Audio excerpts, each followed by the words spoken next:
Welcome back to Retro Flix Reviews here at Retro Station 1989.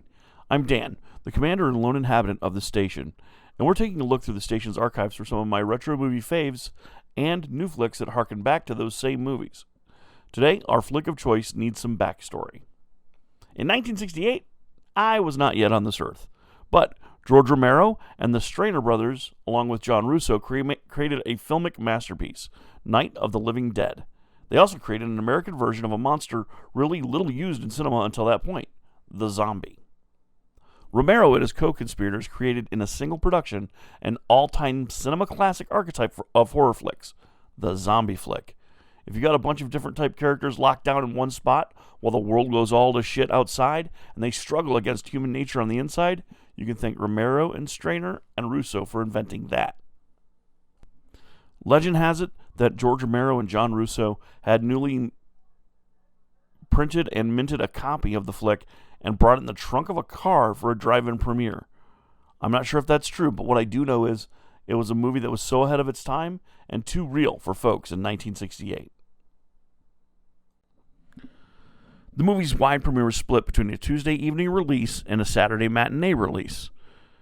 Now, the Tuesday evening release was filled with die-hard horror movie fans, but who happened to be sitting in the theater when Night of the Living Dead premiered to a bunch of little boomer babies? None other than, well, one of my nemeses in the world, Roger Ebert. Roger Ebert's article in the Chicago Sun-Times was about what I'd have expected, bitching about the children of America being exposed to this kind of violence, while going on mostly about the crowd watching the film. It's a creative writing show-off piece rather than a proper review of the flick, where he goes into paroxysms of moral panic over the effect of horror on the children, which is typical. Ebert and his co-star on the world's most snobby movie review show in the whole world, Gene Siskel, became my enemies after becoming the Guardians of American Morality trademark in the 80s on their At the Movie show every time a horror flick would come out. I know, it's de rigueur to just love those guys and appreciate how great their show was. The witty banter back and forth and the way that they bombed on movies that were real pieces of shit. But their prudish and narrow-minded reviews of horror, which pined for the days of the old Universal Monster rip-off movies, and when horror on film equated to Abbott and Costello being menaced by a fucking gorilla, they left a lot to be desired for a person of my taste, which means a horror fan. I don't hate Siskel and Ebert, but I found their pearl-clutching and clucking of films they don't get as a monstrosity tiresome, and in the case of my own life, their moral panic had fueled the fire of the Southern Baptists who convinced my mom to burn all my D&D books and horror posters and shit when I was a kid. So no, I'm not a big fan of their work in making people more afraid of media than they should have been. Big ups to Nostalgia Critic and everyone repping Siskel and Ebert. I get it, but in my opinion, they're just two more local film critics making the world worse in the aggregate by lowering the emotional cost of art, and moreover, ruining fun like this for people. Night of the Living Dead is where the rotting zombie picture archetype was forged. John Russo split with George Romero, and he got to keep the words living dead, and Romero got to keep the universe of zombies and survivors and the word dead in the films. The movie did well. I mean, because everyone involved were amazing. They were industrial filmmakers making safety videos and whatnot, so it gave the movie a documentary feel, paired with the fact that it was shot in black and white, and Romero's just visionary eye for culture and how he attached that to the zombie film made the movie unforgettable. Not just the brutal violence and gore, but how it relates to the protagonists and their situation. So years later, after Dawn of the Dead was a moderate success, John Russo decides to go forward with the predecessor to the movie I want to tell you about today. The movie was Return of the Living Dead. Now, it was classified as a horror comedy by most critics, and there are hilarious bits in the flick. While it's not splat-stick like Evil Dead 2, which had some good shocks and scares, this movie manages to get us to feel actual horror. Return of the Living Dead is a classic, so I'll just really talk about this one scene in particular to give you an idea of why I think so. See, the heroes of the first movie, Frank and Freddy, along with Bert, their boss, and Ernie, a mortician, have a zombie strapped down to the table, and she explains that being dead hurts, that zombies can feel every bit of decomposition. They feel the pain, and the only thing that kills the pain eating brains. Gah. Just think about that for a second. Oh my God. Romero zombies? Now they are single-minded cannibals with an infectious bite, and after being exposed to the radiation from a comet's tail, they're horrifying because of their numbers. The Russo zombies are fast and capable as they were in life. They're infectious because they suck out your brains, and they can't be killed by destroying their brains or decapitation. You have to chop them up or blow them up or anything. In fact, the only thing that seems to put them down in the first movie is a nuclear weapon. Got that? Well, the first movie introduces the concept that Night of the Living Dead was the movie version of real events. The real events taking place in this movie's canon. So anything else is just a movie or just fake. I mean, Jesus, how petty can people get? The MacGuffin of trioxin, the zombie juice that makes corpses come back to life, is also introduced in Return of the Living Dead. But what we're going to be reviewing today is not Return of the Living Dead. Now we come to today's flick, Return of the Living Dead Part 2. Now, the first movie was written and directed by Dan O'Bannon, the guy who wrote Alien, Total Recall, and Alien vs. Predator. But the sequel was not.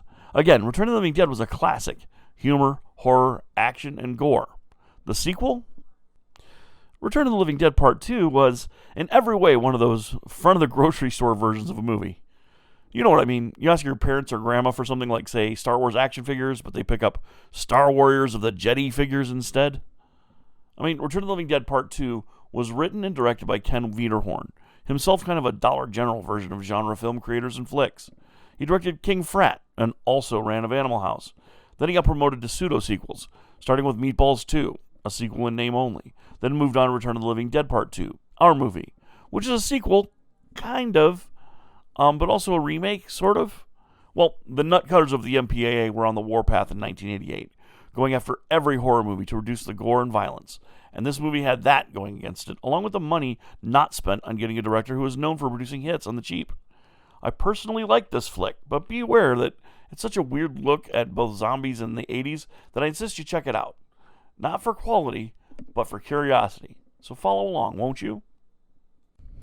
Return of the Living Dead Part 2 is about a zombie invasion of the undead on a new suburban subdivision / small town, following the events of the first film.